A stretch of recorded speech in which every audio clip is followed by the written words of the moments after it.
নমস্কার। আমার যে আলোচ্য বিষয় হলো যাদবপুরের জাতীয় তকমা হারানো। এই যে যাদবপুর, যেটি বেশ কয়েক শতাব্দী ধরে, দশক ধরে মানুষের মধ্যে বিরাজ করে আসছে যে হ্যাঁ, যাদবপুর একটা কেন্দ্রীয় বিশ্ববিদ্যালয়, ভালো শিক্ষামূলক কাজ হয়, শিক্ষা পড়াশোনা হয়। কিন্তু এই যে যাদবপুর, একের পর এক একটা ঘটনা, যেমন দু এক বছর আগেই যেমন স্বপ্নদীপ বগুড়ার একটা ছেলে, যাকে অত্যাচার করে মেরে ফেলে দেওয়া হলো বিভিন্ন রকম কারণের জন্য।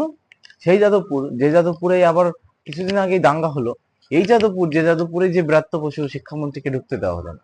এই যে যাদবপুর, যেটি একটা কেন্দ্রীয় বিশ্ববিদ্যালয়, এই কেন্দ্রীয় বিশ্ববিদ্যালয় যেভাবে তার সম্মানটাকে হারাচ্ছে, সেই হারানোর ফলে সে নিজের জাতীয় তকমা হারালো। কি লাভ হলো? যাদবপুরের স্টুডেন্টদের কোনো লাভ হলো? যাদবপুর নিজেই তো বদনামিত হলো।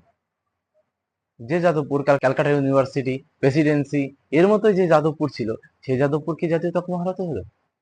বর্তমান ব্রাত্য বসু, যিনি শিক্ষামন্ত্রী, রাজ্যের শিক্ষামন্ত্রী, তিনি ঢুকতে গেছে, তার গাড়িতে বাধাপ্রাপ্ত করা হয়, তাকে মিটিং করতে দেওয়া হয় না। এবার এই যাদবপুরেই বারবার দ্বন্দ্ব, বারবার যত কিছু দেখা গেছে। এই জাতীয় তকমা হারানোর পিছনে যাদবপুরের একটা মেইন কারণ হচ্ছে যে যাদবপুরের স্টুডেন্ট।